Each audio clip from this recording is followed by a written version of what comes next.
আসসালামু আলাইকুম রহমতুল্লাহ। আশা করি সবাই ভালো আছেন।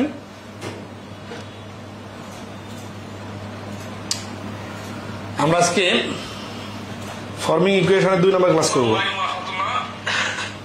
আমাদের ব্যাংক ম্যাথ এমসিকিউ বই থেকে। যদিও আমি একটু জ্বর সর্দিতে আক্রান্ত, তারপর চেষ্টা করবো ক্লাসটা কন্টিনিউ করার। সবাই ঠিক মতো শুনতে পারতেছেন কিনা একটু কমেন্টে জানাবেন। হ্যাঁ,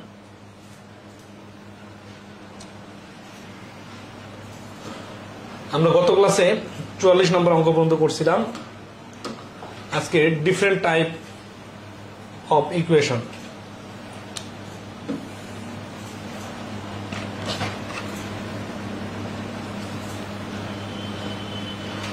আমাদের ব্যাংক ম্যাথ এমসিকিউ বইয়ে 584 নম্বর পৃষ্ঠায় এই অঙ্কগুলো আছে। 584 থেকে শুরু করতেছি।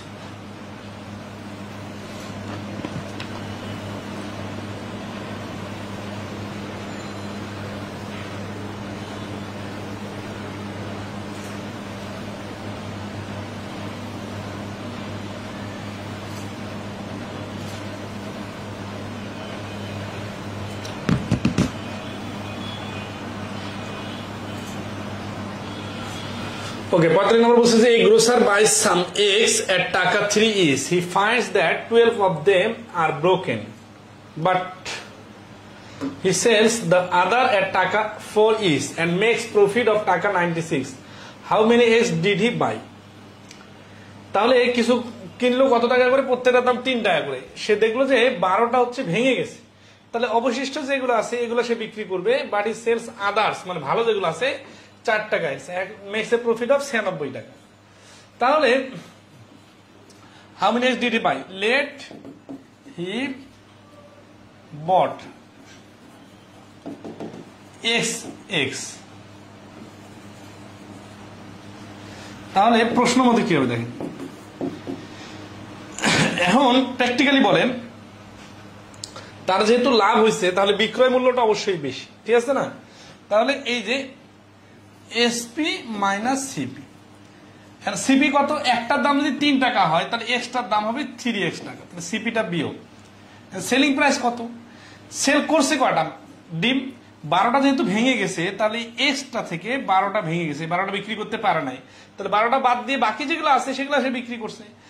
একটার দাম কত ছিল বিক্রি করার সময়? 4 টাকা, তাহলে সবগুলোর দাম কত ছিল? এত টাকা। তাহলে সবগুলোর বিক্রয় মূল্য মাইনাস সবগুলোর ক্রয় মূল্য ইকুয়াল টু হচ্ছে প্রফিট 96 টাকা। তাহলে 4x minus 48 minus 3x equal to 96। এই পাশে হচ্ছে এক্স, এই 48টা ওই পাশে যোগ হলে হয়ে যাবে 144। এই 144 হচ্ছে এই প্রশ্নের অ্যান্সার। যারা লাইভে জয়েন করছেন তারা একটু কমেন্টে রেসপন্স করবেন, ঠিক আছে? আর আপনাদের এই কোর্সের যেহেতু লাইভের উপস্থিতির সংখ্যা অনেক কম, আমরা এইরকম পিক টাইমে আপনাদের ক্লাসটা নিব না।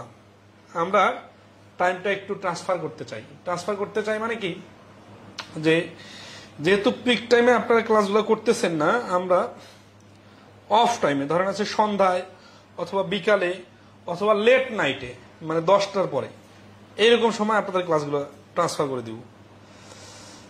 কারণ পিক টাইমের ভ্যালু আছে, বাট আপনাদের কাছে ভ্যালুটা পাওয়া যাচ্ছে না। তাহলে এটা গেল এইভাবে। আচ্ছা, এটা শর্টকাটটা কি হবে? শর্টকাটটা হচ্ছে যে এই 3টা করে কিনছে, 4 টাকা করে বিক্রি করছে, তাহলে 1 টাকা করে লাভ হয়েছে। এখন 96 টাকা লাভ হবে 96টাতে, ঠিক আছে? এখন যেই 12টা ভেঙে গেছে ওই 12টার দাম যদি 4 টাকা করে পাইতো তাহলে সে কত টাকা পাইতো? আর কয়টা ডিমের লাভ আছে? 48 টাকা। এই 48 টাকা তো লস হয়ে গেছে। তার মানে 48 টাকার জন্য আরো 48টা বেশি ডিম কেনা লাগবে। তাহলে এই 96 আর 48 মিলে 144টা ডিম সে কিনেছিল। বিষয়টা একটু রিলেট করে দেই। 96 1 টাকা করে লাভ, 3 টাকা কিনে 4 টাকা বিক্রি করে 96 টাকা যদি লাভ করে, তাহলে যে ডিমগুলো ভাঙে নাই ওই ডিমগুলোতে তার ধরেন 1 টাকা করে লাভ হচ্ছে, তাহলে 96টা ডিম সে বিক্রি করছে। সরি 96টা না, মানে এখানে তো 4টা এভারেজে লাভ হয়েছে কখন, যখন ওই ভাঙ্গাগুলার লস পুষাই দিছে তখন। তাহলে 96 টাকা লাভ হইলো, তাহলে 96 টাকা লাভ, 96টা 1 টাকা করে যদি লাভ হয় তাহলে 96টাতে আর এই যে 12টা ডিম ভেঙে গেছে, এই 12টা ডিমের জন্য তার যে লস হয়ে গেছে কত টাকা বলেন তো, 4×12 48 টাকা। মানে না ভাঙলে সে 48 টাকা পাইতো। তাহলে ওই 48 টাকার জন্য প্রত্যেকটা ডিম যদি আবার 1 টাকা করে লাভে বিক্রি করে, তাহলে তাকে 48টা ডিম বেশি লেনদেন করা লাগবে। অর্থাৎ মোটে তার ক্রয় করা হয়েছিল 144টা ডিম। 46 দেখেন, Zahir has 15 dead balls, he gives Sami 3 balls, Sami now has twice the number of balls Zahir has left. এই যে জাহিরের কাছে যা আছে অবশিষ্ট, কিন্তু how many balls did Sami have the beginning. প্রশ্নটা অনেক সহজ মনে হচ্ছে, কিন্তু শর্তগুলো দেখেন। জহির হ্যাজ 15 dead balls, তাহলে জহিরের কাছে আছে 15টা। হি গিভস সামি 3 balls, তাহলে সামিকে 3টা বল দিলে তাহলে কত থাকলে আর 12টা থাকবে। তাহলে সামির কাছে আসলে সামি নাও হ্যাজ দ্য, স্বামীর কাছে এই 3টা বল আসলো, আগের কয়টা আছে জানি না। তো স্বামীর বলের সংখ্যা দিলাম S+3। মানে S+3টা কি, স্বামী has now twice the number of বলস জহির হ্যাজ লেফট, জহিরের কাছে যেটা লেফট আছে তার ডাবল। তার মানে এই যে স্বামী +3 ইকুয়াল টু এই 12 এর দ্বিগুণ, ঠিক আছে। তাহলে S equal to 24 - 3 = 21। How many balls did Sami have at the beginning, এই বিগিনিং এ ছিল এসটা বল মানে 21টা বল। শুদ্ধি পরীক্ষা করি, এর কাছে 15টা, এর কাছে 21টা, এর কাছ থেকে 3টা এর কাছে চলে আসলে এর হবে 24টা, আর এর থাকবে 12টা। 12টা থেকে 24টা হচ্ছে ডাবল, ঠিক আছে। এই এস এর জায়গায় এক্স ধরেও করতে পারে। 47 নম্বর কি বলছে, বলছে যে সালেম আর্নস টাকা 8.5 per hour on days other than Sundays and twice that rate on Sundays. Sunday হচ্ছে ছুটির দিন, এই জন্য সে অন্য দিন 8 টাকা 50 পয়সা করে পায়, কিন্তু রবিবারে কাজ করলে সে ডাবল টাকা পায়। Last week he work a total of 40 hours, সে টোটাল 40 ঘন্টা কাজ করছে, ইনক্লুডিং 8 আওয়ার্স অন সানডে, যার মধ্যে রবিবারে কাজ করার ঘন্টা হচ্ছে 8 ঘন্টা। What were earnings for the week, total earning কত ছিল, এই অঙ্কটাতে সবকিছু বলাই আছে। অ্যামাউন্ট গুলো দেখেন, 8.5 টাকা হচ্ছে অন্য দিনগুলা, আর এর ডাবল মানে কি, 8.5 এর ডাবল হচ্ছে 8 × 2 = 16, আর 5 এর ডাবল 1, 17 টাকা হচ্ছে অন্য দিনে। সে টোটাল কাজ করছে 40 ঘন্টা, যার মধ্যে সানডের কাজ হচ্ছে 8 ঘন্টা। তাহলে সানডের কাজটা যদি 8 ঘন্টা হয়, 17 সাথে 8 গুণ, আর এর সাথে কত গুণ হবে, 40 থেকে 8 চলে গেলে অন্য সময়টা হচ্ছে 32 ঘন্টা। তাহলে এই টাকা আর এই টাকা যোগ করলেই তো অ্যান্সার চলে আসতেছে। 32 দিয়ে গুণ করলে কিভাবে গুণ করবো, 8 দিয়ে 32 কে গুণ করি, 8 × 3 = 24, 240, আর 16 মিলে 256, আর 32 এর অর্ধেক 16, 256 আর 16 মিলে হচ্ছে 272, প্লাস 27 × 56 6, হাতে করে 5, 8 × 8 আর 5 13, 130 আর 272 মিলে 408। তাহলে 408 টাকা হচ্ছে তার টোটাল ইনকাম। 47 নম্বর। দেখেন অঙ্কটাতে কোনো XYZ নাই, জাস্ট ভাষাটা মিলাই দিতে পারতে হবে, ঠিক আছে। আচ্ছা, এই বন্ধু কি ক্লিয়ার কিনা বলেন।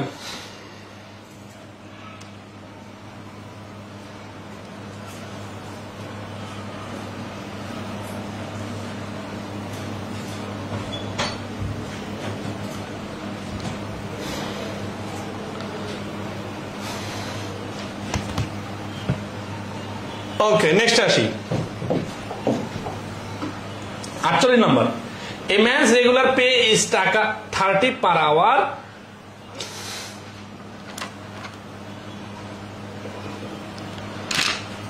Up to 40 hours.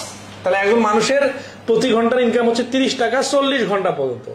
Overtime is twice the regular payment, regular পেমেন্টের থেকে ওভারটাইম হচ্ছে ডাবল টাকা। ইফ হি ওয়াজ পেড 1680, সে তাকে যদি 1680 টাকা দেওয়া হয়, how many hours overtime did he work, সে কত ঘন্টা ওভারটাইম করেছে। এই অঙ্কগুলো এক্স ধরে করা যায়, আগে অঙ্কটা করলাম না ওইখানে এক্স ধরে করা যায়, তার আগের অঙ্কটা করলাম ওইটাও এক্স ধরে করা যায়। এক্স ছাড়াই যখন করা যায় তখন এক্স ছাড়া করাটাই সহজ, ঠিক আছে। এখন রেগুলার পে 30 টাকা 40 ঘন্টা পর্যন্ত, তাহলে 30 × 40 প্লাস টুয়াইস টাকা, তাহলে 30 টাকার ডাবল হচ্ছে 60 টাকা। ঘন্টা কাজ করছে কত, ধরি এক্স ঘন্টা, তাহলে এটা হচ্ছে নর্মাল টাইমে করা কাজের পরিমাণের টাকা, আর এটা হচ্ছে ওভার টাইমে প্রাপ্ত টাকা, 2 টাকা ইকুয়াল টু হচ্ছে 1680 টাকা। তাহলে 60x ইকুয়াল টু এই 3 আর 4 1200, ওই পাশে বিয়োগ হয়ে গেলে 1600 থেকে 1200 চলে গেলে থাকে 480। তাহলে x সমান সমান 60 দিয়ে ভাগ করলে হচ্ছে 8। তাহলে সে ওভার টাইম কাজ করছে হাউ মেনি আওয়ার্স, কত ঘন্টা? 8 ঘন্টা। আর এই কাজটায় ধরেন আছে এক্স টেক্স বাদ দিয়ে যদি হিসাব করেন, ঠিক আছে, জাস্ট প্র্যাকটিক্যালি যে 1200 টাকা পাইছে নর্মাল কাজের জন্য, তাহলে এই টোটাল টাকা থেকে 1200 টাকা বাদ দিলে থাকে এটা ওভার টাইমের টাকা। ওভার টাইমে যদি 60 টাকা করে পায় 1 ঘন্টায়, তাহলে 8 ঘন্টায় কত টাকা পাবে? সরি, 480 টাকা পাবে কত ঘন্টায়? 8 ঘন্টায়। তার মানে এক্স ধরে করা যায়, এক্স ছাড়াও করা যায়, যার যেভাবে সুবিধা হবে। সমীকরণ সাজাইতে পারলে কিন্তু এক্স এর সুবিধা।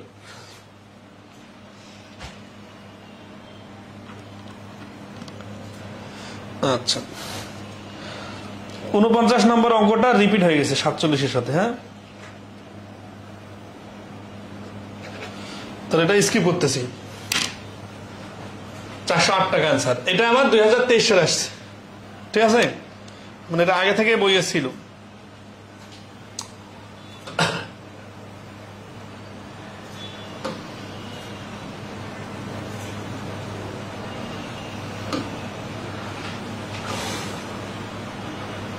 দেখেন, এ worker was hired for 7 days। এটা কোম্পানি 2023 সালে আসছে, আবার এটা ইউসিবিএল এ 2017 সালে আসছিল। না, প্রশ্নটা বড় আছে, বাট আমরা ভেঙে ভেঙে করব। এই ধরনের প্রশ্নগুলো সমীকরণ সাজাইতে পারাটা খুবই ইম্পর্টেন্ট, পেমেন্টের রিলেটেড প্রশ্নগুলো। তাহলে এই worker was hired for 7 days, 7 দিনের জন্য হায়ার করা হলো। Each day he is paid 10 টাকা more than what he is paid for the previous days of work. আগের দিন যত টাকা পে করা হয়েছে তার পরের দিনে 10 টাকা বেশি, মোট কয়দিন? 7 দিন। The total amount he was paid in the first 4 days of the work equal to the total amount he was paid in the last 3 days. প্রথম 4 দিনে যে পেমেন্ট করা হয়েছে শেষের 3 দিনে সেম অ্যামাউন্ট পেমেন্ট করা হয়েছে। What was his starting pay? তাহলে ধরি লেট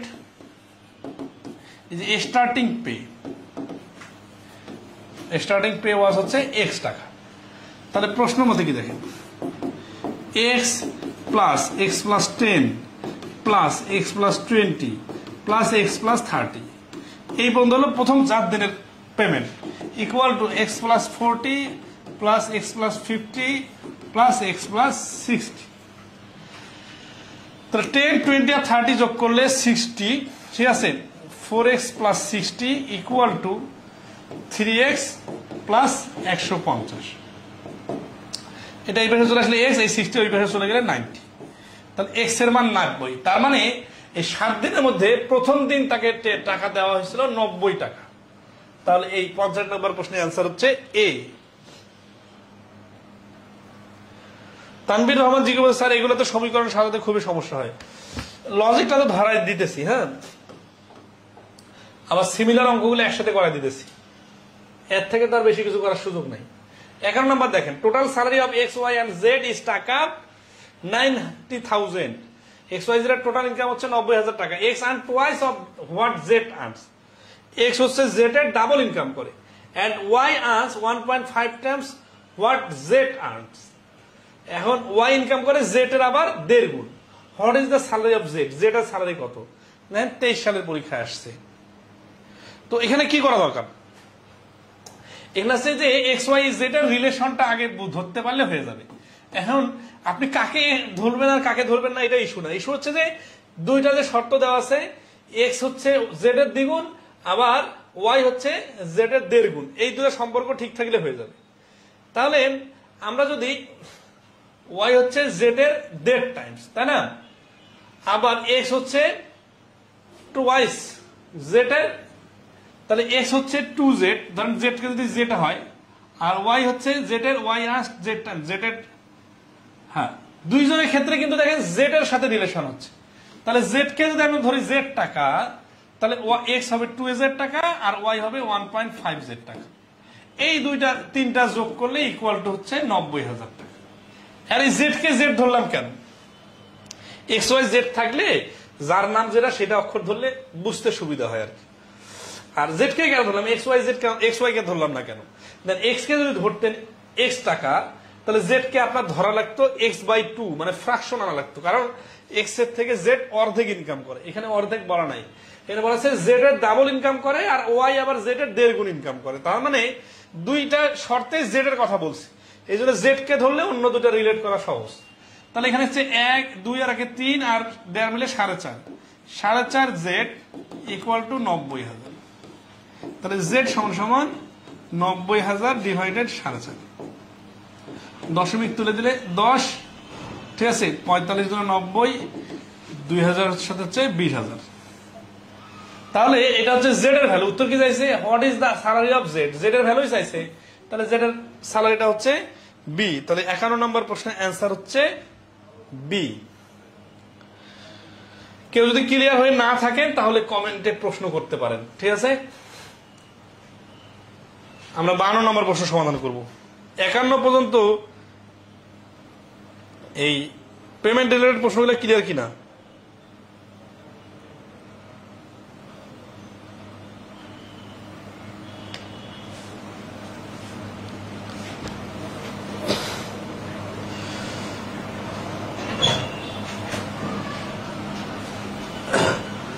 আচ্ছা, তাহলে 12 নম্বর প্রশ্নটা দেখেন।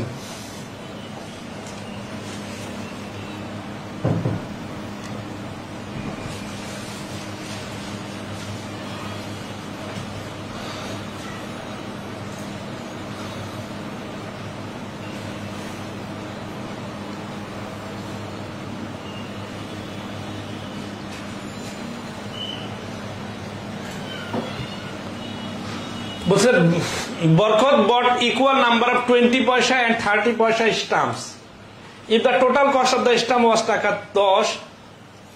10 টাকা কিন্তু, হ্যাঁ, what was the total number of stamps bought? আচ্ছা, 10 টাকার এখানে মনে হয় 1000 হবে নাকি দেখি, কারণ দশমিকটা ভুলক্রমে আসতে পারে।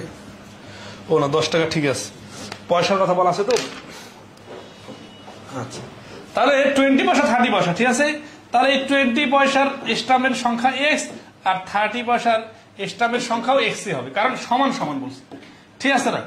তাহলে প্রশ্ন মতে কি হচ্ছে দেখেন, 20 পয়সার স্টাম্পের সংখ্যা যদি এক্স হয় তাহলে 20x plus 30x equal to এই 10 টাকাকে 100 দ্বারা গুণ করে পয়সা বানাইতে হবে। তাহলে 50x ইকুয়াল টু এই যে 1000, তাহলে x ইকুয়াল টু 50 দিয়ে ভাগ, তার মানে 20। তাহলে নাম্বার, আচ্ছা টোটাল কি বলছে? টোটাল নাম্বার অফ পয়সা, তাই না। তাহলে 20 পয়সার স্টাম্প এক্সটি আর 30 পয়সার স্টাম্প এক্সটি। তাহলে এখানে তো এক্স এর মান পাইলাম আমরা 20টি, তাই না। এখন যেহেতু 20 পয়সা দামেরও 20টি, আবার 30 পয়সা দামেরও 20টি কিনছে, তাহলে 20টা টোটাল 40টি। তাহলে এই প্রশ্নের অ্যান্সার হচ্ছে সি 40টি। তাহলে 52 নম্বর প্রশ্নের অ্যান্সার সি 40টি। আচ্ছা, সিরিয়ালি তো সব প্রশ্ন সমাধান করে দেওয়া কঠিন হয়ে যাচ্ছে, দু একটা স্কিপ করা যায় কিনা বলেন? জানেন তো 53 নম্বর প্রশ্নটা স্কিপ করা যায় কিনা? A man has টাকা 480 in the denomination of 1 টাকা নোটস, 5 টাকা নোটস and 10 টাকা নোটস। 3 ধরনের পয়সা, টাকা পরিমাণ মানে নোট আছে। The number of note of each denomination is equal. আচ্ছা, এটা খুবই ইম্পর্টেন্ট বিষয়, এটা হচ্ছে মেইন শর্ত। The number সংখ্যা, কিসের সংখ্যা? নোটস এর সংখ্যা। of each denomination, এই ডিনোমিনেশন শব্দটা আননোন মনে হতে পারে। ডিনোমিনেশন মানে হচ্ছে মূল্যের, is equal মানে সব মূল্যের, সব ধরনের টাকার নোটের পরিমাণটা সংখ্যাটা হচ্ছে সমান সমান। তাহলে what is the total number of notes that he has, তার মানে 1 টাকার নোট যদি একটা থাকে, 2 টাকার নোটও একটা, 3 টাকার নোটও একটা, বা 5 টাকার নোটও একটা। তাহলে এখানে কি বলছে? তাহলে নাম্বারটা ধরি আমরা এক্সটি, মানে সব ধরনের নোট এক্সটি আছে। তাহলে কি আছে দেখেন, 400, এ ম্যান হ্যাজ টাকা 480 ইন দ্য ডিনোমিনেশন, হ্যাঁ 480 টাকা আছে না। তাহলে এখানে 1 টাকা নোট, তাহলে 1 গুণন এক্স, তাহলে ধরেন এক্সট্রা বান্ডিল, তাহলে 1 টাকার নোটগুলো সবগুলো মিলে এত টাকা, প্লাস 5 টাকার নোটগুলো মিলে এত টাকা, আর 10 টাকার নোটগুলো মিলে এত টাকা। এই সবগুলো টাকা আবার যোগ করে 480 টাকা। এগুলোও টাকা, এটাও টাকা, এই জন্য পয়সা আনার বা গুণ করার কোনো প্রয়োজন নাই। 5 আর 1 6 আর 10 16x, 16x ইকুয়াল হচ্ছে 480, x ইকুয়াল হচ্ছে 30। 30 কি আনসার? 30 কি এক্স এর মান। তাহলে টোটাল, তাহলে what is the total number of notes that he has, তার কাছে তো শুধু 30টা হচ্ছে এক্স এর ভ্যালু বাইর হলো। এখন এই 30টি নোট আছে কি, 1 টাকার নোট 30টা, 5 টাকার নোটও 30টা, 10 টাকার নোটও 30টা, তাহলে টোটাল নোটের সংখ্যা হবে 3 আর 30 যোগ করলে 90। তাহলে 53 নম্বর প্রশ্নের অ্যান্সার হচ্ছে ডি 90। ঠিক আছে।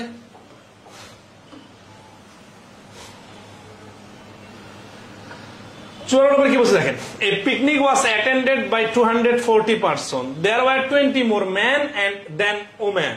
ম্যান আছে 20টা বেশি কার থেকে, ওম্যানের থেকে, and 20 more adults than children. এই ম্যান আর ওম্যান দুইজনে মিলে কিন্তু অ্যাডাল্ট, আর চিলড্রেন থেকে অ্যাডাল্ট বেশি আছে। How many man were there in the picnic? ওই পিকনিকে টোটাল ম্যান আছে কতগুলা? প্রশ্নের ভাষাটা বুঝতে পারছেন কিনা বলেন, যারা লাইভে ক্লাসটা দেখতেছেন?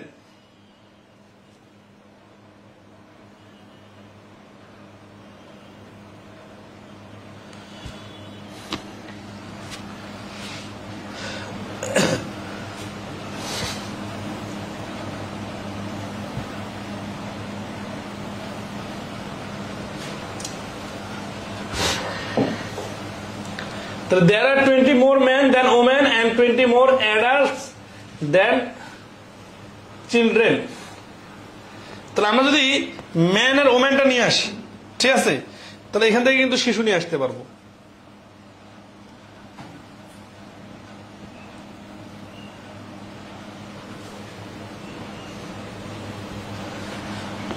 পুরুষ এক্স, মহিলা 20 জন কম, আর মিজানুর রহমান। ওকে, তাহলে let man equal to X, তাহলে woman equal to X minus 20। তাহলে অ্যাডাল্ট কতজন? এই ম্যান আর ওম্যান মিলে তো অ্যাডাল্ট, তাই না? তাহলে এক্স প্লাস এক্স মাইনাস 20 সমান সমান 2x মাইনাস 20। তাহলে চিলড্রেন কতজন? বলতেছে যে 20 মোর অ্যাডাল্টস দ্যান চিলড্রেন। তাহলে এই যে অ্যাডাল্ট গুলো আছে এদের থেকে চিলড্রেন আরো 20 জন কম, তার মানে 2x মাইনাস 20 মাইনাস 20, তাহলে ইকুয়ালটা হচ্ছে 2x মাইনাস 40। তাহলে এই যে দেখেন, এটা হচ্ছে চিলড্রেনের সংখ্যা। তাহলে ম্যান হচ্ছে এত, ওমেন 20 জন কম, আর এই ম্যান আর ওমেন দুইজনে মিলে হচ্ছে এরা অ্যাডাল্ট। আর অ্যাডাল্ট যতজন হবে তার থেকে চিলড্রেন 20 জন কম হওয়ার কারণে এটা হচ্ছে চিলড্রেনের সংখ্যা। এখন আসি এই ম্যান, ওম্যান আর এই চিলড্রেন, এরা মিলে কতজন? তাহলে এটি কি x plus x minus 20 plus 2x minus 40 equal to 240। তাহলে 4x মাইনাস 60 ইকুয়াল টু 240, তাহলে 4x ইকুয়াল টু 300, অর্থাৎ x ইকুয়াল টু 75। উত্তর কি চাইছে? How many man were there in the picnic. তাহলে x এর মান 75 মানে 75 হচ্ছে অ্যান্সার।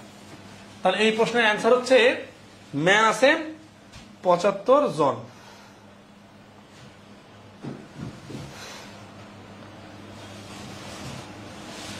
ক্লিয়ার কিনা একটু কমেন্টে রেসপন্স করবেন।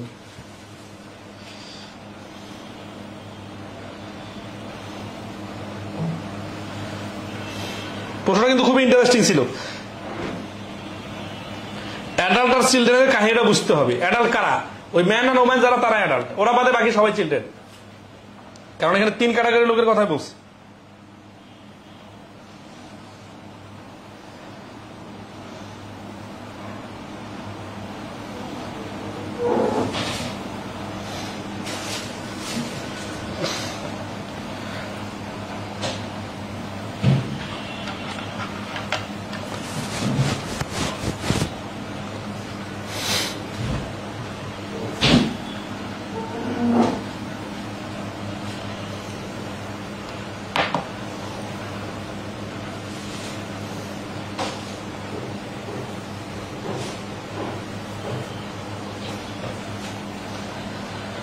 শাহরিয়ার আলম ছিলাম বলছেন, বুঝলাম না, আপনি কি অঙ্কটা শুরু থেকে শেষ পর্যন্ত ছিলেন? এই অঙ্কটার ম্যানের সংখ্যা ধরলাম আমরা x জন, আর ওমেন বলছে 20।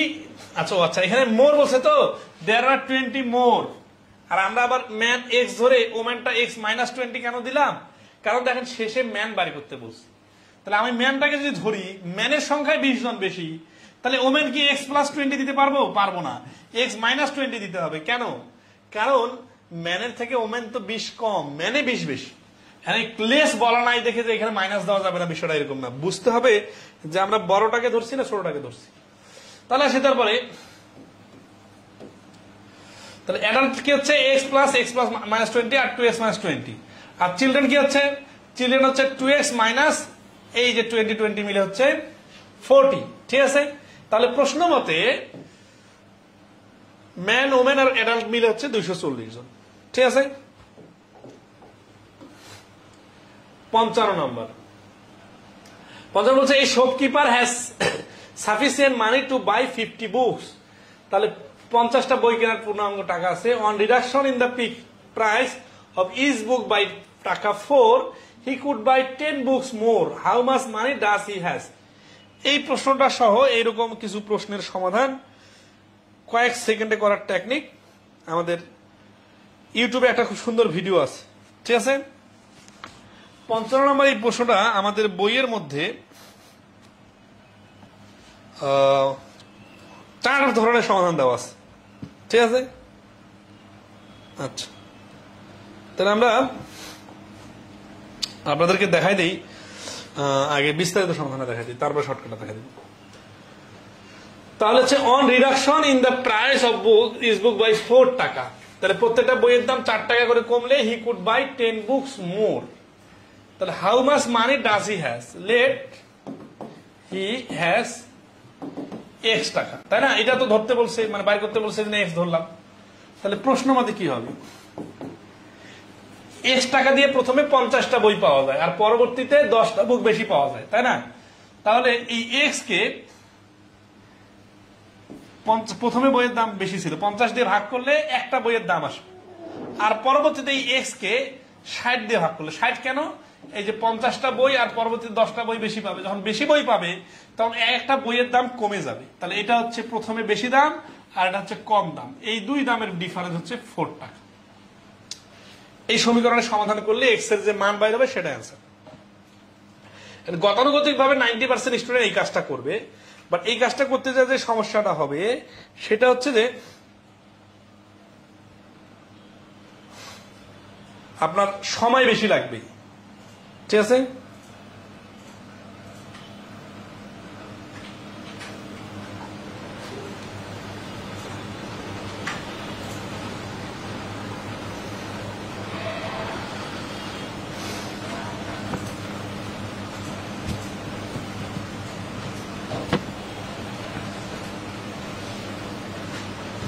আচ্ছা, এই সমীকরণটা সবাই ক্লিয়ার? এটা কিন্তু হচ্ছে বেসিক সমীকরণ, কিন্তু এটার একটা দুর্বলতা আছে। দুর্বলতা আছে মানে কি? এমসিকিউ পরীক্ষায় এটা করতে যাই যে ফ্র্যাকশন আসার কারণে আপনি কিন্তু মুখে মুখে অ্যান্সার দ্রুত বার করতে পারবেন না। তাহলে এখানে হচ্ছে যে আরো কিছু টেকনিক শেখা যায় যেভাবে করলে আর কি এর থেকে আরো দ্রুত অ্যান্সার বাইর হয়। সেটা কি? সেটা আমরা এখন দেখব। বাট এইটা সমীকরণ আশা করি সবাই ক্লিয়ার, কারণ এটা গতানুগতিক ছোটবেলা থেকে সবাই এভাবে শিখে আসছে। এখানে আরেকভাবে সমীকরণ সাজানো যায়, সেটা হচ্ছে কি যে এই টাকার কথা বলছে না, টাকার কথা না বলে আমরা যদি এই যে বইয়ের সংখ্যা ধরি, বইয়ের সংখ্যা তো আছে কত? Books, reduction price is book 4, he could buy 10 books more. বইয়ের সংখ্যা তো 50 আর 60 দেওয়াই আছে। তাহলে প্রথমে একটা বইয়ের দাম ধরি, তাহলে let first price of a book equal হচ্ছে x। তাহলে প্রশ্ন মতে একটা বইয়ের প্রথম প্রাথমিক প্রাইস হচ্ছে x টাকা, তাহলে নিউ প্রাইসটা কত? নিউ প্রাইসটা হবে x-4। কেন? কারণ যে পরবর্তীতে 4 টাকা করে দাম কমে গেছে না। তাহলে প্রশ্ন মতে দেখেন, এই বইয়ের দাম, একটা দাম কমলো আবার একটা দাম বাড়লো, এটা ইস্যু না। ইস্যুটা হচ্ছে সমান সমান। ইস্যুটা হচ্ছে আমি শুরুতে যে টাকা নিয়ে গেছি শেষের তো টাকা সেমে নিয়ে গেছি। তার মানে যখন 50টা বই পাইছিলাম তখন x টাকা করে এত টাকা আমি নিয়ে গেছিলাম।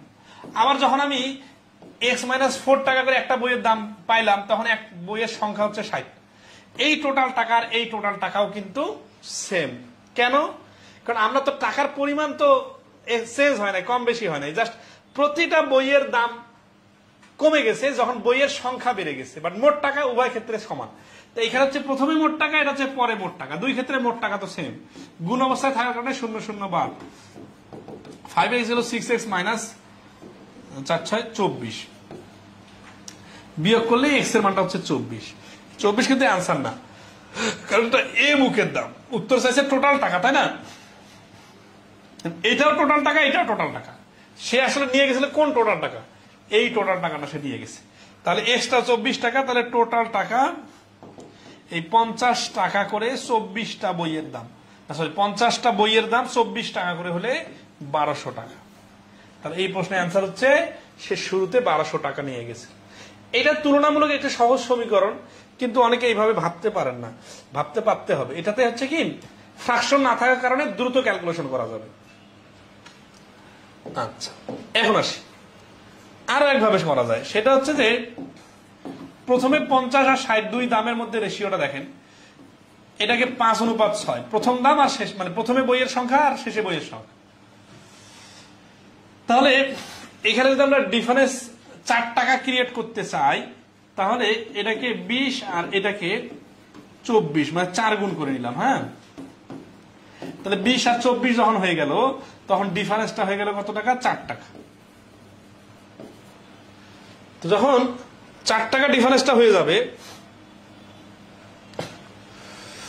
এটা ইস্যু দেখেন 50 আর 60 কি? এটা বইয়ের সংখ্যা। টাইম এন্ড স্পিড অঙ্ক জানেন কি? বইয়ের সংখ্যা। তাহলে 5-6 হচ্ছে অনুপাত, শুরুতে কি এটা হচ্ছে বইয়ের সংখ্যার অনুপাত, তাহলে দামের অনুপাত হবে 6:5। তাহলে এই 6:5 কে আমরা যেহেতু বলতেছে কি যে 4 টাকা দাম কমে যাবে, তার মানে এইখানে ডিফারেন্স আছে 1, আমরা ডিফারেন্স 4 বানাইতে গেলে এই দুটাকে 4 দ্বারা গুণ করব। 4 দ্বারা গুণ করলে 24 আর 20, ঠিক আছে? তাহলে আসি 24 টাকা শুরুতে একটার দাম ছিল, আর 20 টাকা পরে দাম হচ্ছে, এই জন্য 4 টাকা কমে গেছে। এই রেশিওটা উল্টা না হলে কিন্তু দাম বেড়ে যাবে, ভুল হবে। এখন অ্যান্সার কি চাইছে? অ্যান্সার চাইছে টোটাল টাকা, তাই না? তাহলে একটা বইয়ের দাম যদি 24 টাকা হয়, তাহলে 50টা বইয়ের দাম হবে 1200 টাকা, কারণ কি শুরুতে 12টা বই, 50টা বই পেয়েছে। আর আপনি 20 ধরে করেন, সমস্যা নাই। যখন 20 টাকা দাম হয়ে গেছে একটা বইয়ের, তখন তো বই পাওয়া গেছে 60টা, তাহলে 60টা বইয়ের দামও কিন্তু 1200 টাকা। তাহলে অ্যান্সার হচ্ছে 55 নম্বর বি, 1200 টাকা। ঠিক আছে?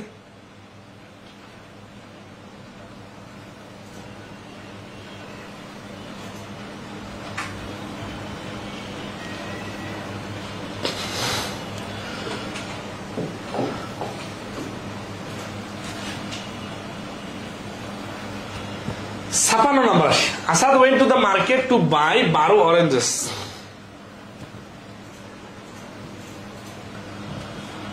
But he found that he had the money. আচ্ছা, আসল টেকনিকটা তো দেখানো হলো না। 55 নাম্বারটা কি যেই তিনটা টেকনিকে শিখলাম, সেই তিনটা টেকনিক সবার ক্লিয়ার?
আচ্ছা, ক্লিয়ার না? আচ্ছা, এটা সব থেকে শর্টকাটটা দেখাবো, ঠিক আছে? খুবই টেকনিক্যালি শর্টকাট, সহজে দেখেন তো। প্রত্যেকটা বইয়ের দাম যদি 4 টাকা করে কমে, ঠিক আছে, তাহলে টোটাল কত টাকা সেভ হয়? 50টা বই আমি কিনতে গেছি, এদের একটা নির্দিষ্ট দাম ছিল, এখন 4 টাকা করে কমে গেল, 4 টাকা মাইনাস 4 টাকা মাইনাস 4 টাকা, মানে প্রত্যেকটা বই থেকে এগুলো 50টা বই, এই বই থেকে 4 টাকা কম লাগলো, এই বই থেকে 4 টাকা কম লাগলো, 4 টাকা করে যদি রেখে আলাদা করে রাখি তাহলে টোটাল 4 গুণন 50 সমান সমান 200 টাকা সেভ হবে। এই টেকনিকটা কিন্তু ইউটিউবে সুন্দর করে ভিডিওগুলো আছে, আর অনেকগুলো প্রশ্ন সহ আমি এই ক্লাসটা নিছিলাম, দেখে নিবেন, ম্যাজিক ক্লাস অফ ইকুয়েশন এরকম কিছু একটা। তাহলে 200 টাকা হচ্ছে সেভ হবে। এই 200 টাকা দিয়েই তো এই অতিরিক্ত 10টা বই পাওয়া গেছে, তাই না? তাহলে এই 10টা বইয়ের বর্তমান দাম কত? 10টা বইয়ের বর্তমান দাম 200 টাকা, তাহলে একটার দাম কত? 20 টাকা। তাহলে 20 টাকার দরে কয়টা বই কেনা হয়েছে? টোটাল 60টা বই কেনা হয়েছে। কারণ কি, এটা তো লেটেস্ট দাম, দাম কমার পরের দাম, যখন দাম কমে গেছে তখন তো 50টা বই কিনে নাই, 60টা বই কিনছে। তাহলে 60 আর 12 গুণ করলে 20 গুণ করলে হচ্ছে 1200। তাহলে এই প্রশ্নের অ্যান্সার হচ্ছে 1200 টাকা।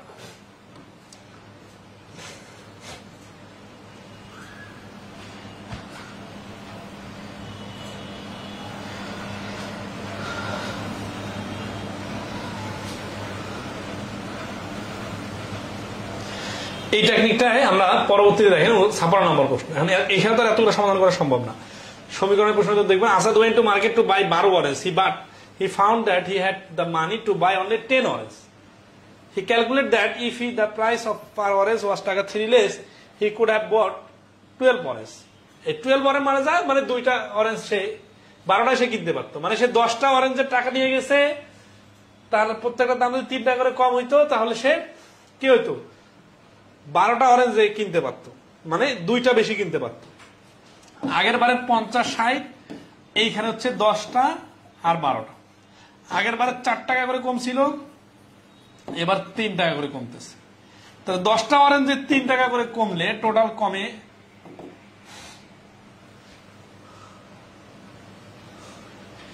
if price per piece of orange was টাকা।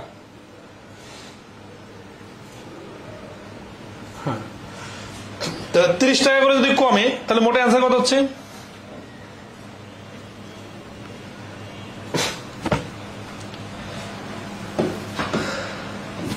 30 টাকা হচ্ছে, এই প্রত্যেকটার দাম 3 টাকা করে কমলে মোটে কম দাম টাকা সেভ হচ্ছে 30 টাকা।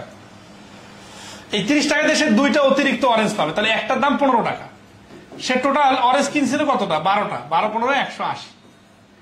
এই টেকনিকটা আপনার আগের প্রশ্নটা সর্বশেষ টেকনিকের সাথে আপনি ম্যাচিং করেন তাহলে পারবেন। আর যদি কারো কঠিন মনে হয় তাহলে আপনি ওই টোটাল এক্স ধরে হিসাব করবেন, x/12 R x/10 minus equal to হচ্ছে 3, এই সমীকরণ সাজাবেন, অথবা আরো তো 2-3 ভাবে সমীকরণ সাজানো যায়, দেখা দিচ্ছি, ঠিক আছে?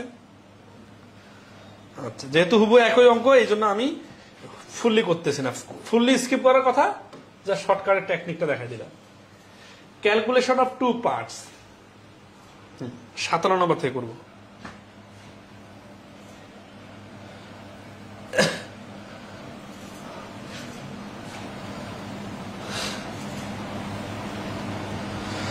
আচ্ছা, 17 নম্বর থেকে শুরু করি, কতগুলো আছে দেখুন।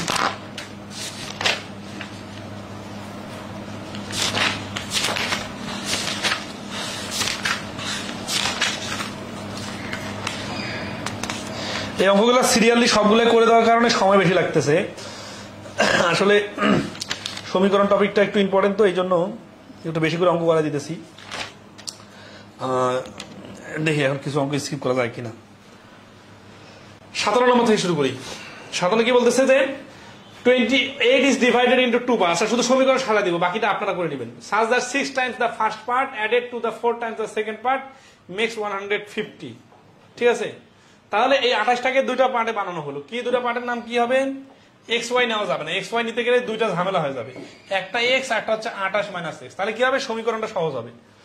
তাহলে 6 টাইমস দ্য ফার্স্ট পার্ট, তাহলে ফার্স্ট পার্টে 6 টাইমস 6 গুণ, added to the 4 times the second, added মানে যোগ 4 times second, সেকেন্ডের 4 টাইমস makes 152 ইকুয়াল টু 152। এটা হচ্ছে এটি। বুঝছেন হিসাবটা কিভাবে সহজ করে সমীকরণ সাজাইতে হয়?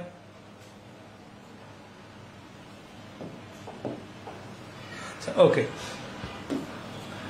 58 নম্বর কি বলছে দেখেন, 54 is to be divided into 2 parts such that the sum of 10 times the first and 22 times the second is 780।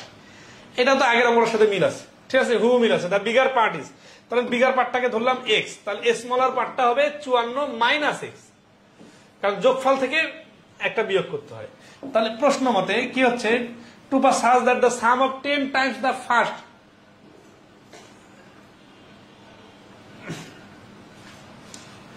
এখানে দেখেন বিগার আর স্মলার এইভাবে বলা সম্ভব না, কারণ এখানে ফার্স্ট আর সেকেন্ড বলছে, তো আমরা ফার্স্টটা ধরলাম এক্স, সেকেন্ডটা ধরলাম এত, পরবর্তীতে আমরা যখন দেখবো যেটা বিগার ওটাকে বিগার দিয়ে দিব। তাহলে ফার্স্টটা 10 টাইমস 10x প্লাস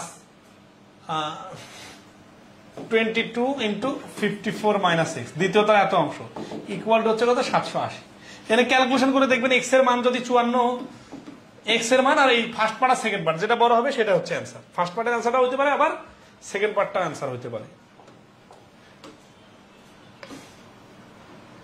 59 নাম্বারটা একটু নতুন অঙ্ক।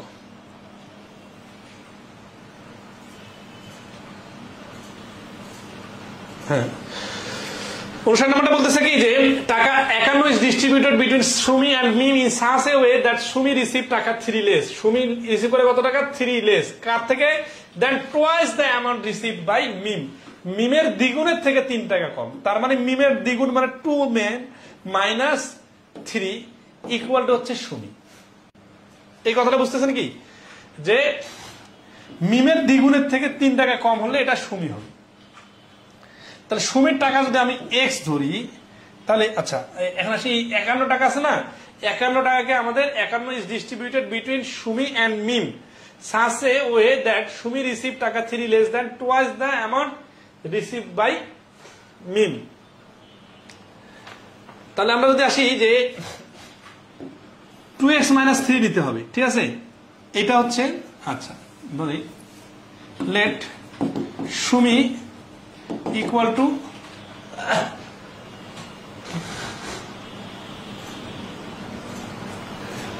সুমিরটা পরে আগে দিতে হবে মিমেরটা, যারটা বার করতে বলতে তারটা না ধরে মিমেরটা এক্স ধরলে সুমিরটা হবে 2x মাইনাস 3। এই সমীকরণটা সব থেকে সহজ।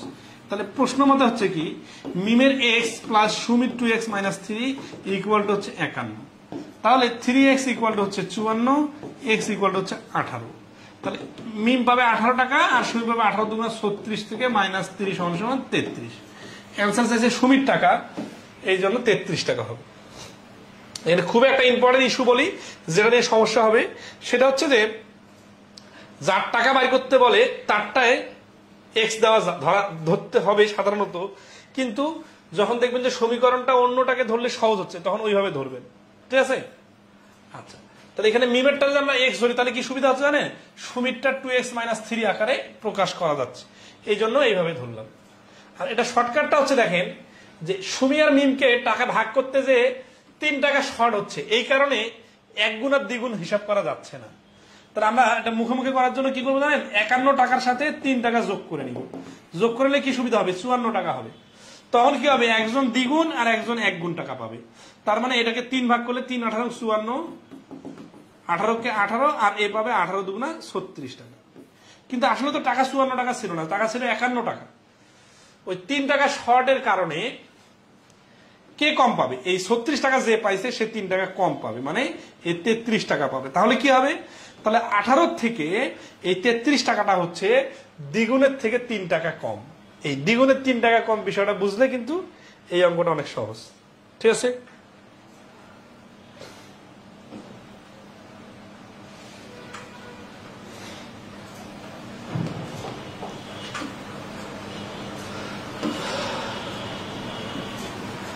বাপেক্সের 2023 সালের প্রশ্ন দেখেন, 60 নম্বর প্রশ্নটা দেখেন।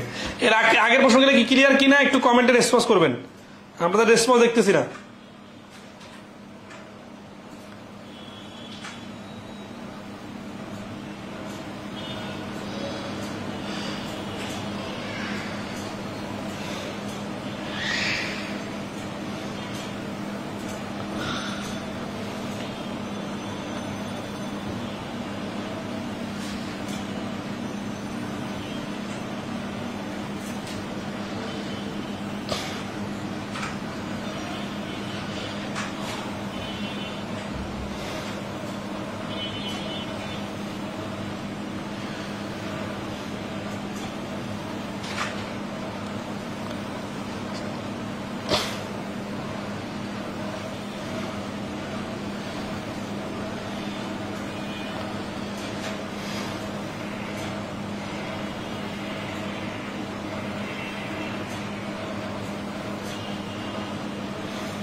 ওকে 60 নম্বর দেখেন, in an as a competition a winner gets a prize of টাকা 100 and a participant who does not win gets a prize of টাকা 25, মানে সান্ত্বনা পুরস্কার 25 টাকা আর 100 টাকা হচ্ছে জিতলে।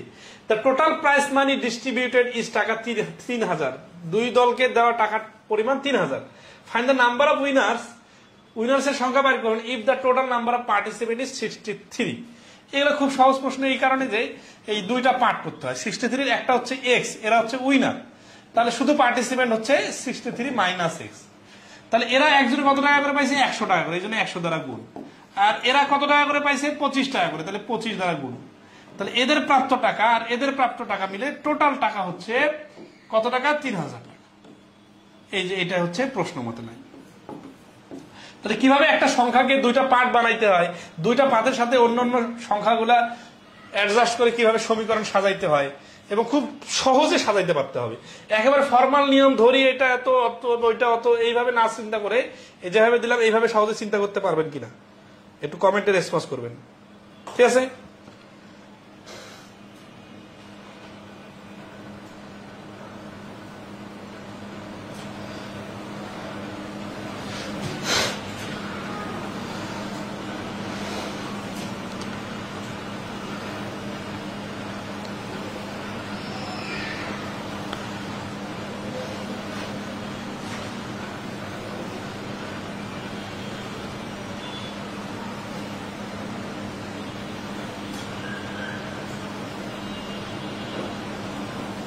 ওকে ডান।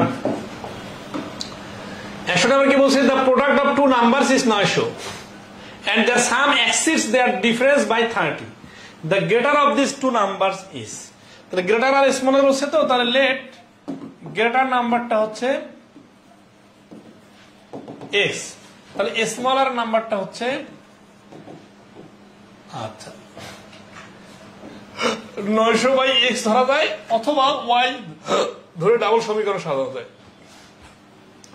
the product of two numbers is 900, তার মানে xy equal to 900 and their sum। আচ্ছা এই সামের ফ্র্যাকশন আনলে না সাম আর বিয়োগফল বাই করা ঝামেলা, এই জন্য আমরা একটাকে x একটাকে y ধরি, তাহলে সুবিধা হবে। তাহলে প্রথম শর্ত মতে হচ্ছে xy equal to 900 আর একটা হচ্ছে কি their sum exceeds their difference by 30, তার মানে তাদের যোগফলটা তাদের বিয়োগফলের থেকে exceeds মানে অতিরিক্ত হয়ে যায় কত 30। তাহলে যোগফল মাইনাস বিয়োগফল, এটা এন্ড, হ্যাঁ এটা একটা সমীকরণ, এটা সমীকরণ ইকুয়াল টু 30। তাহলে এখান থেকে ক্যালকুলেশন করলে x এর যে মান পাওয়া যাবে সেটা আচ্ছা, তাহলে x plus Y minus X plus Y equal to 30। তাহলে x x কাটা 2y ইকুয়াল টু 30 হলে y এর মান হচ্ছে 15, y এর মান 15 হলে x এর মান হচ্ছে 900 বাই 15 সমান সমান 60। তাহলে এখানে চাইছে কি বড় সংখ্যাটা, তাই না? তাহলে বড় সংখ্যাটা হবে 60। আর এই ধরনের প্রশ্ন অপশন ধরেও করা যায়, ঠিক আছে? অপশন ধরে নিজে থেকে করবেন। 62 number, mister A and mister B have a combined weekly salary is টাকা 1000. if salary A is increased by 2.5 times and salary B is increased by 1.5 times, the combined salary would be টাকা 1600. What was the original salary of B? এগুলো খুব simple বিষয়। A R B এর salary হচ্ছে 1000, তাহলে A plus B সমান সমান 1000। এর স্যালারি যদি 2.5 টাইমস হয় তার মানে এত,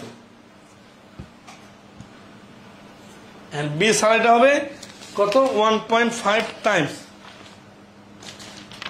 আচ্ছা আজকে ক্লাসটা 64 পর্যন্ত করে রেখে দেবো, হ্যাঁ।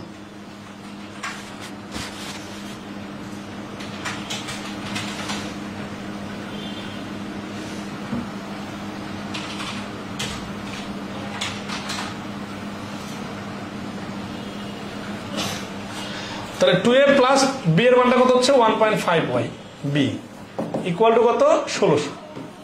বাকিটা আপনারা করে নেবেন, ঠিক আছে?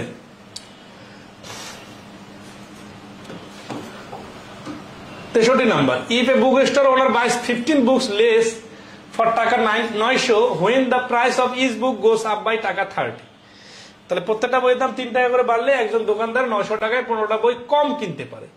Find the original price of the book. তাহলে অরিজিনাল প্রাইসটা হচ্ছে কত? এই ধরনের অঙ্ক শর্টকাট আছে, আমরা কি বিস্তারিত দেখি। লেট অরিজিনাল প্রাইসটা কত হচ্ছে, price of a book equal to হচ্ছে এক্স। তাহলে প্রশ্ন মতে কি হচ্ছে দেখেন, 900/x, আর 15টা বই কম পাইলে যদি একটা বইয়ের দাম 3 টাকা বাড়ে, তাহলে এটা তো প্রাইস, তাই না? তাহলে গোস আপ বাই 3 টাকা। তাহলে এই 900 3 টাকা করে বাড়লে কি হবে, x+3, তখন এতগুলো বই কিনতে পারবে। তাহলে দাম যখন বাড়বে তখন বইয়ের সংখ্যা কমে যাবে, দাম যখন কম ছিল তখন বইয়ের সংখ্যা বেশি ছিল। এই দুইয়ের বইয়ের সংখ্যার ডিফারেন্স হচ্ছে 15টা, তাহলে ইকুয়াল টু 15। এখান থেকে ক্যালকুলেশন করলে এই এক্স হচ্ছে একটা বইয়ের প্রাইস। দেখেন একটা বইয়ের প্রাইস দিয়ে টোটাল টাকাকে ভাগ করলে বইয়ের সংখ্যা বাইর হবে। একটা বইয়ের প্রাইস 3 টাকা বাড়লে 900কে টোটাল টাকাকে ভাগ করলে আবার বইয়ের সংখ্যা বাইর হবে। কিন্তু যখন দাম বাড়বে তখন বই তো কম পাওয়া যাবে। কম বই আর বেশি বইয়ের ডিফারেন্স হচ্ছে 15টা। আর শর্টকাটে করার টেকনিকটা হচ্ছে কি, এটা 900কে ভাঙতে হবে, ঠিক আছে? এমনভাবে ভাঙতে হবে যে দুটা সংখ্যা দিয়ে, তাহলে 45 দিয়ে হচ্ছে 20, ডিফারেন্স কিন্তু 15 হচ্ছে না। 45 দিয়ে 900কে ভাগ করলে 20 হয় আর 30, আচ্ছা এই যে 45 দিয়ে ভাগ করলে 20 হয় আর 30 দিয়ে ভাগ করলে 30 হয়। তাহলে এই 30 আর 45 এর ডিফারেন্স হচ্ছে 15। আচ্ছা অ্যান্সার কি চাইছে, then find the original price of a book. আমাদের তো অপশন দেওয়া আছে, অপশন থেকে আমরা হেল্প নিব। তাহলে যদি 20 টাকা হয় একটা বইয়ের দাম, তখন বই পাওয়া যায় 45টা। আবার যখন 3 টাকা করে দাম বাড়লে, 3 টাকা করে বাড়লে তো মাত্র 43 টাকা, মানে 3 টাকা বাড়াইতে হবে, ডিফারেন্স ওই পাশে 3 টাকা হইতে হবে। 75 আর 60, হ্যাঁ আরো বড় সংখ্যা নিতে হবে। 75 দিয়ে যদি দেখি 60, 6 15 90, এবার ঠিক আছে। আর এটা যদি 15 বাড়াই 75 আর 12, তার মানে দেখেন এই 900কে যদি দুইটা সংখ্যা ভাগ করি অপশন থেকে নিয়ে, ঠিক আছে, যে 15 আর 60 গুণ করলে 900 হয়। অর্থাৎ 60 টাকা করে যখন একটা বইয়ের দাম হবে, 15 টাকা করে একটা বইয়ের দাম হবে, তখন 60টা বই পাওয়া যাবে। আবার যখন 3 টাকা কমে 12 টাকা করে একটা বইয়ের দাম হবে, তখন 75টা বই পাওয়া যাবে। অর্থাৎ এই দুই বইয়ের ডিফারেন্স হচ্ছে 15টি বই, আর দামের ডিফারেন্স হচ্ছে 3 টাকা। এখানে এই 3 এবং 15 দুইটা যেহেতু মিলে গেছে, তাহলে আমাদের অ্যান্সার কোনটা, শুরুতে বইয়ের দাম 15 টাকা, এটা হচ্ছে অ্যান্সার। তাহলে এখানে 63 নম্বর প্রশ্নের অ্যান্সার হচ্ছে C.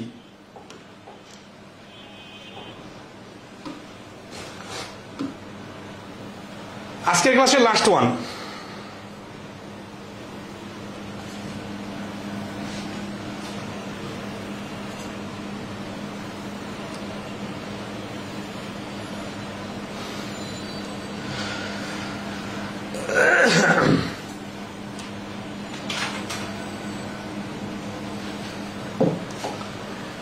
A man could buy a certain number of notebooks for টাকা 300. If each notebook cost টাকা 5 more, he could have bought 10 notebooks less for the same amount.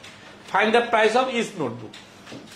2018 আসছে, তাহলে এখানে টাকার খেলাটা হচ্ছে 300 টাকা, তাই না? তাহলে কি বলতেছে যে 5 টাকা করে যদি দাম বাড়তো তাহলে 10টা বই কম কিনতে পারত।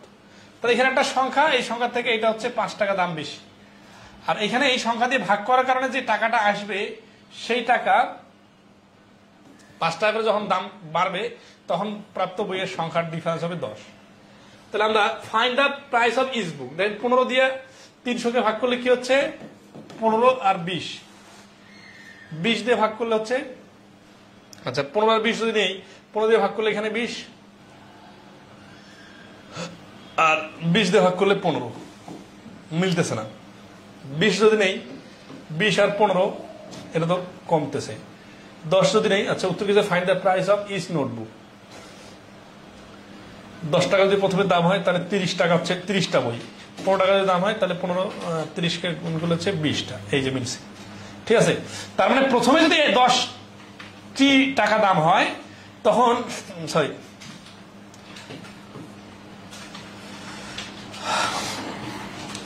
10টি আর 10 টাকা একটা বইয়ের দাম, তখন হচ্ছে কত টাকা? 10/300 মানে হচ্ছে 30টি বই। আর যখন 15 টাকা করে দাম হবে, তখন 15 দিয়ে 30কে ভাগ করলে 20টি বই। এই যে 10টা কম পাচ্ছে। ঠিক আছে, প্রশ্ন মতে আমরা এটা যদি সমীকরণ আকারে সাজি, তাহলে x টাকা হচ্ছে একটার দাম, তাহলে 300 divided x minus 300 divided x plus 5, মানে 5 টাকা করে দাম বাড়লে টোটাল টাকা বই কম পাবে 10টি। এটা হচ্ছে প্রশ্ন মতে লাইন, আপনারা সাজাই নেবেন। আর শর্টকাটটা হচ্ছে 300 নিয়ে খেলতে পারতে হবে অপশন থেকে সংখ্যা নিয়ে। যদি আমরা দেখি যে একটা বইয়ের দাম 10 টাকা হয়, তাহলে তখন সে কি হয়? তখন সে বই পায় 30টা। আবার যখন 5 টাকা দাম বেশি হয়ে যায়, তখন একটা বইয়ের দাম হয়ে যায় 15 টাকা, তখন সে বই পায় 20টা। তাহলে আগে পাইতো 30টা, এখন পাইতে 20টা, তার মানে দাম বই কম পাচ্ছে কতটা? 10টা। তাহলে প্রশ্নের সাথে সবগুলো সংখ্যার সাথে মিলে গেছে। যেহেতু মিলে গেছে, তাহলে এখানে অ্যান্সার আছে, এই 10ই হচ্ছে অ্যান্সার। তাহলে এই প্রশ্নের অ্যান্সার হচ্ছে 10। আশা করি সবাই ক্লিয়ার আজকে এই পর্যন্তই। ঠিক আছে, আগামী ক্লাসে আমরা বাকি অংশটা শেষ করে দেবো ইনশাআল্লাহ। তো ভালো থাকবেন সবাই, শুভরাত্রি।